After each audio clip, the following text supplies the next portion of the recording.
계시록 변론중어 두 번째 시간입니다. 오늘 계시록 1장 2절을 통하여 자기의 본 것을 증거하는 데에 대해서 변론하도록 하겠습니다.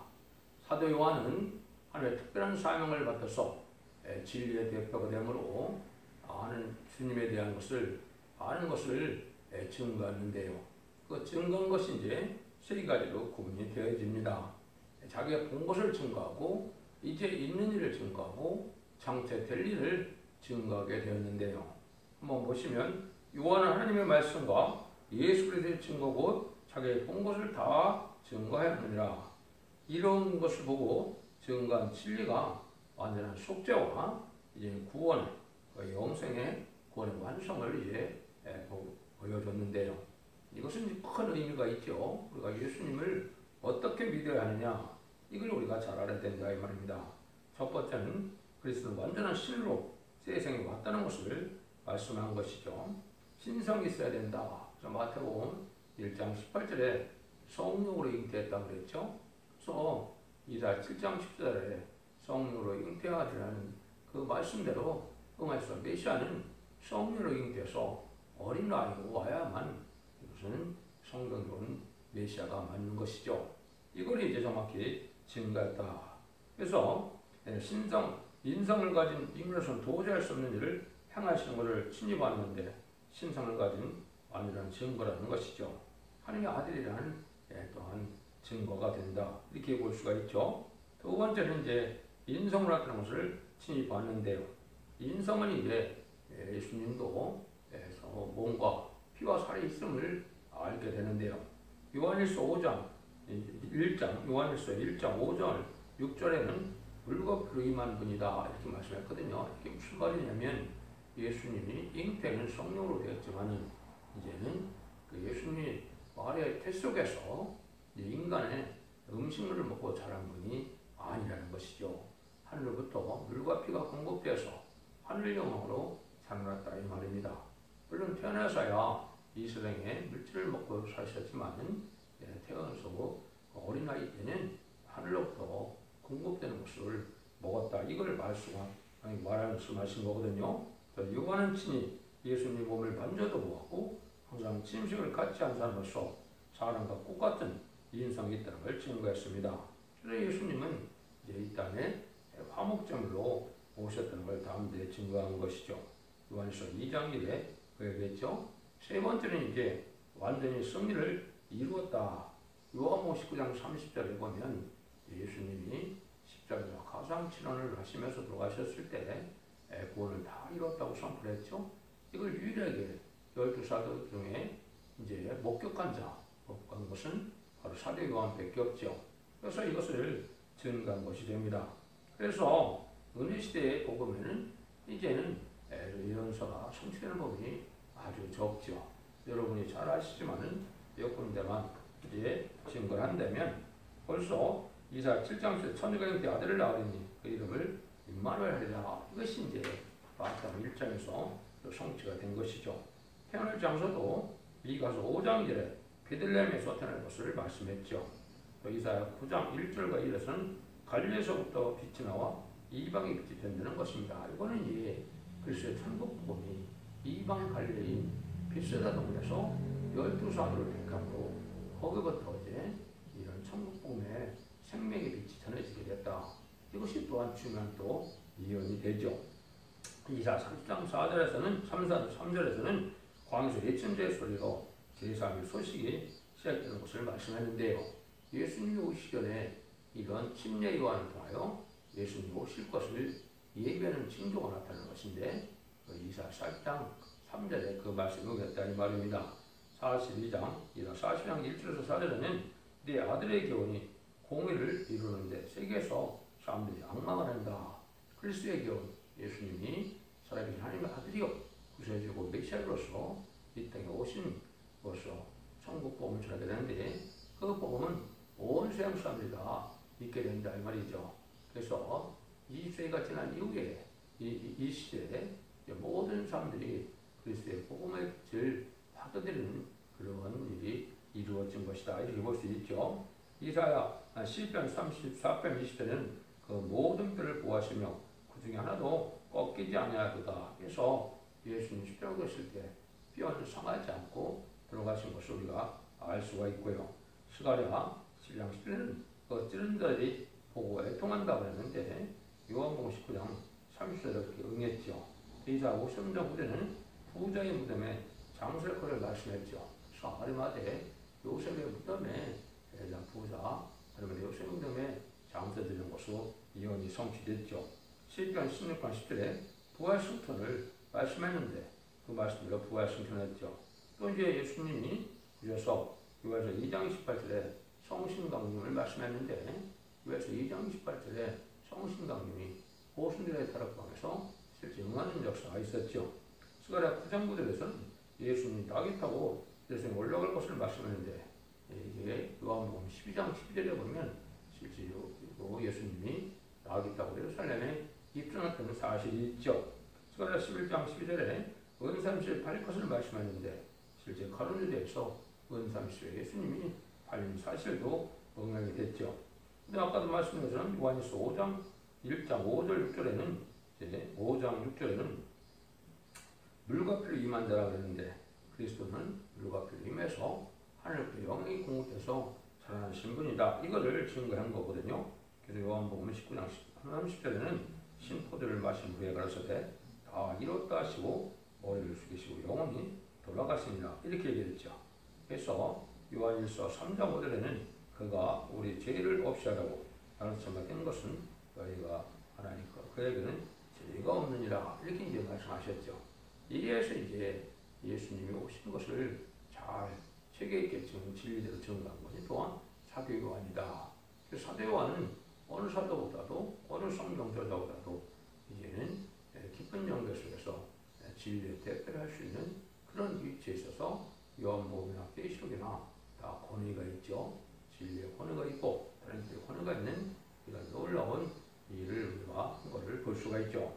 두 번째는 이제 계시록 1장 19절에 보면 본 것과 이제 있는 일을 했습니다. 이제 있는 일에 대해서는 그 시대에 1세기 말에 계시록이 써야 되겠죠. 1세기 말에 있었던 일은 7개를 통해서 이제는 우리에게 알려줄 일을 말씀하셨는데 그 7개를 통해서는 이제는 첫대계 신앙 표준이다. 이것은 제일 영접할 신앙 노선과 표준을 말씀하신 것이다. 제일 영접할 교회는 주로 1장에서도 분명히 첫대계라는 걸 말씀하시고 또 예수님이 오실 때도 금뜻대 사이 오셨다. 이런 걸 보면 첫대계가 제일 영접할 신앙 노선을 얘기하는 것이다. 그래서 7개를 통해서는 칭찬받을 일과 책망받을 일인데 칭찬받을 일을 우리가 잘하고 책망받을 일을 고쳐야 제일 영접할 수 있다. 또 7개를 통해서는 중요한 비밀이 있는데 첫대계가 인간권에 어떻게 나오느냐 이게 참 중요한 일이거든요. 다른 분 간단히 소개한다면 에베소교를 보면 삶을 씹어서 첫대가 오면서 새로운 교회가 나온다는 것이죠.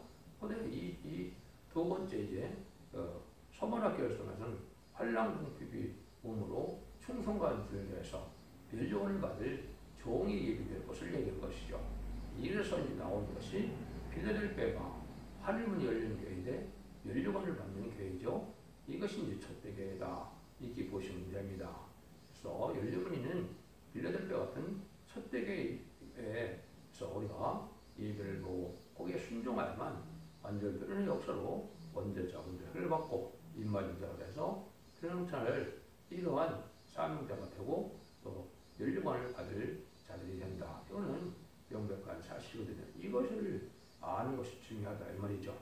또 한 가지는 이루어 그래서 이기는 자가 받을 복이 뭐냐? 이것은 아담과 하와가 뱀의 게임에 유혹에 졌기 때문에 배웠던 맺은동산에서 축복을 다시 받게 되고 또 세세와 표적을 다시 받게 된다는 내용을 자세히 7개를 통해 말씀하셨죠. 이것도 우리가 중요한 말씀으로 이 시대에 그 말씀을 믿는 신앙이 무엇인가를 우리가 잘 아는데 도움이 된다. 이렇게 볼 수가 있는 겁니다. 그래서 세 번째는 이제 이루어질 것을 보고 증거하는 것이 있는데요. 장차 될 일이라 말이죠. 이것은 이제 인간 종말에는 환란장 심판이 있는데 심판에서 예수 믿고 충성받은 자들이 어떻게 살아남아서 새 시대에 가느냐 이거에 대해서 이제 중점적으로 얘기를 하시죠. 현재 영접할 신앙 준비는 두 가지 방법이 있죠. 이말이 신앙 4,000명이 변화 성천하여 공중 강림하시는 예수님을 영접하는 방법과 신부단장은 되지 못했지만은 이 말세봄의 진리에 순종함으로 섭득에 들어와서 순종하는 믿음을 살다가 예비처 보호처로 보호받아서 환란과 전에 살아남아서 새시대의 백성이 되는 방법, 이 두 가지 방법이 있습니다.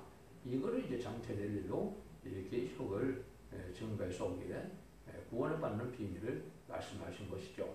지금 2000년의 역사는 마가락방 이후에 2000년의 역사는 영원만 시대였지만 이제 마지막 심판기 이제 환란병을 심판을 거쳐서 안식이라고 올 때는 영원권의 구원받는 일이 벌어지는데 원죄 자원들을 해결받아야만 될 것을 말씀한 겁니다.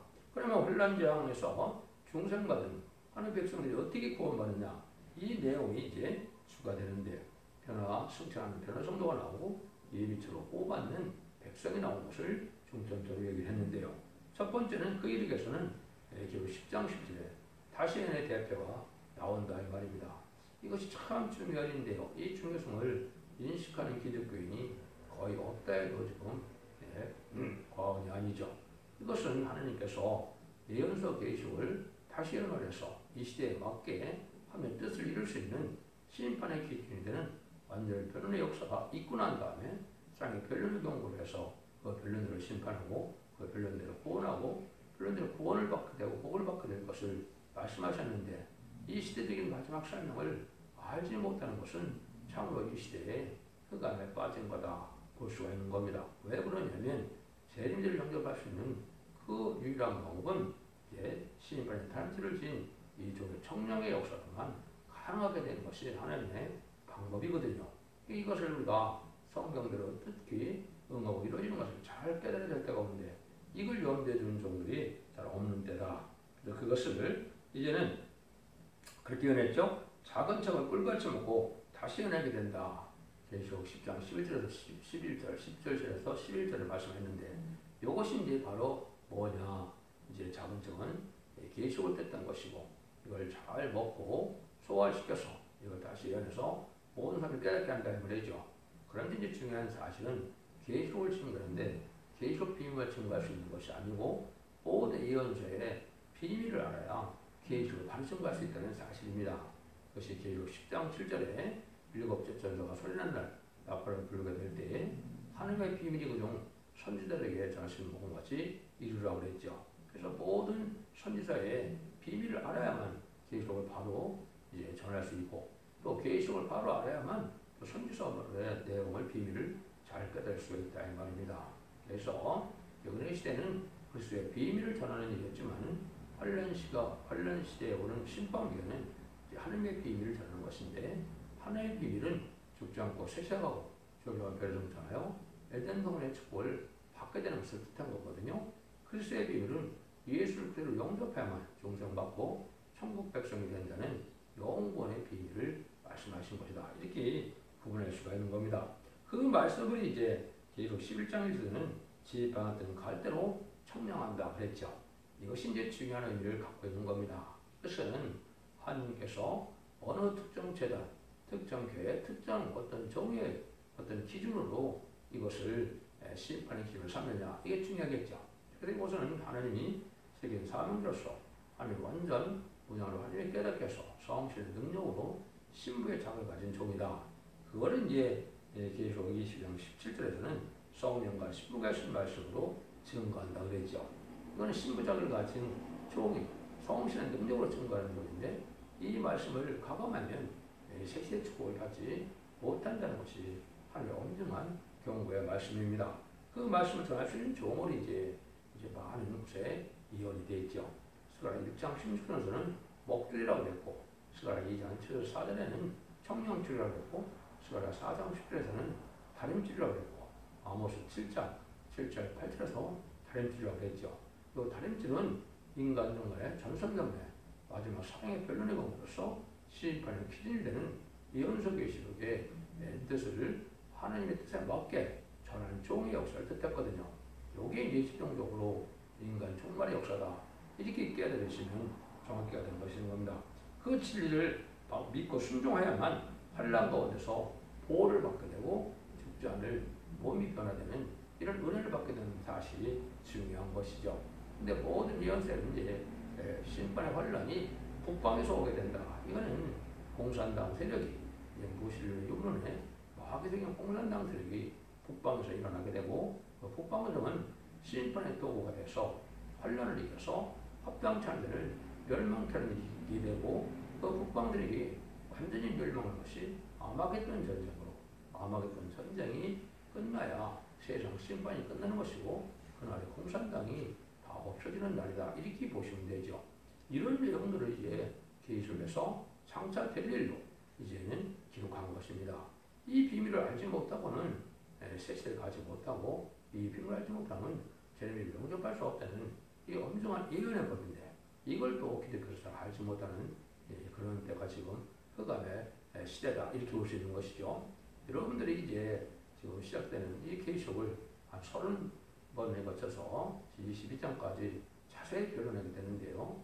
이 말씀을 잘 분별해서 듣고 이것을 지킴으로 원대자원들 해결받아서 세시에 걸릴 수 있는 이런 종들과 그런 백성 또 성도가 되어야 된다. 이렇게 말씀드리고 있는 겁니다. 그래서 거기서 결국 하나님께서는 이렇게 많은 성경책을 주신 이유는 세상을 심판하고 새 시대를 이루어서 에덴 동산을 이제 아담과 하와가 빼앗겼는데 이 동산을 다시 찾아주시고 거기에서 또 왕권의 축복을 다시 주셔서 눈물 고통 재앙이 없고 해암도 상함 없는 부족이 없는 천년왕국의 지상 평화왕국 시대로 안식 시대를 줄 것을 말씀한 것이 천지창조의 목적인 것입니다. 예수님도 사실은 제사를 받으러 왔다고 알고 있지만은 사실은 왕국권을 해서 이러한 완전한 폭력의 새 시대를 왕국권들의 축복을 주려고 오신 것이고 그 중에 하나가 이제 제사함을 받게 하기 위해서 화목제물로 속건으로 들어가신 것이고 왕국권들의 사명을 사도들에게 또한 맡겼다가 인간으로 새 사람들이 완성시키는 일이 되는 것이죠. 그것이 이제 예수님은 마귀를 멸하러 왔다고 요한일서 5장 6절에도 얘기를 했죠.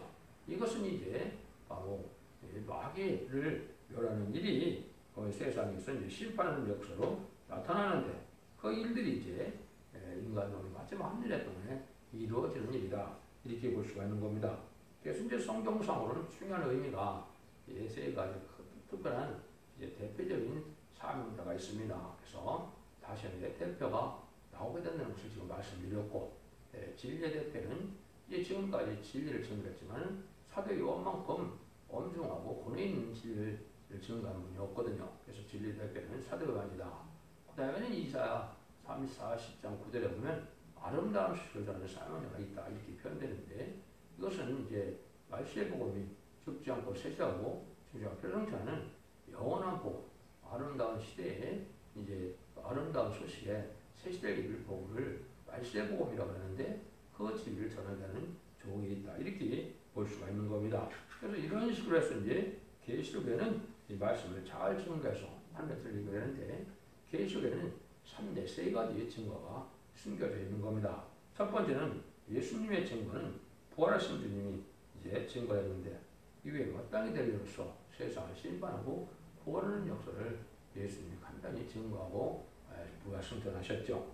두 번째는 이제 요한이 본드를 증거한 것은 지금 말씀드린 것처럼 이루어진 일과 이제 있는 일과 상차될 일을 잘 실려 치게 있게 증거하는 것뿐인 사도 요한이다. 이거를 잘 증거하는 일이 필요하죠. 이것이 이제 은혜 시대와 심판기에 또한 하나님의 말씀을 증거하는 역사가 된다. 근데 심판기는 이제 특별히 세 번째 목을 다시 여는 선지 사명이 있다 이 말입니다. 그래서 이거를 이제 선지자라고 하는 겁니다. 지금 선지자라는 말이 미리 앞에 들이 알려준다 선지자라고 생각을 하시는데 선지자는 이 시대 선지자는 옛날 2500에서 2700년 쓰였던 예언서 계시록의 내용을 이제 이 시대에 맞게 다시 전하는 사명이 선지의 사명인 것입니다. 그래서 기록 11장 10절에 보면 두 선지라는 말이 나오는 것은 이 말 10만 4천 명은 다시 영원의 선지적인 사명을 감당한 것이고 고린도전서 12장에도 보면 하나님께서 사도들을 세우고 두 번째는 선지자를 세운다고 했거든요. 사도들은 소리매를 용접하는 사명이고 선지자는 죄를 용접하는 사명이다. 이렇게 보시면 정확히 깨달은 것이 된 겁니다. 그래서 또 사도 요한은 이제 완전 승리를 이룬 그거를 볼 때 중요한 말씀이 있죠. 계시록 이사야서 요한복음 19장 30절에 다 이루었다 할 때 예수님이 사도 요한을 보고 뭐랍니까? 성모 마리아에게는 어머니라고 하고 어머니에게는 사도 요한을 아들이라고 했죠. 그럼 예수님이 이제 마가복음 6장 3절에 보면 야고보와 요셉과 유다와 시몬의 육적 형제들 동생이 있었죠. 그렇지만 아들의 면모를 누구한테 인정을 했습니까? 사도 요한에게 인정했죠. 이것이 또한 큰 비밀이 있는 겁니다. 이것이 왕국 그런데 사명이고 그것이 진정한 예수님의 동생이 돼서 왕권을 받는 신분을 갖게 되는데 계시록에서 인마지 10만 4천 명이 바로 사도 요한처럼 예수님의 동생처럼 이제는 왕권을 받을 종들이 돼서 진정한 하나님의 상속자가 되는 이런 비밀이 계시록에 나와 있는 비밀이다. 이렇게 볼 수가 있는 겁니다.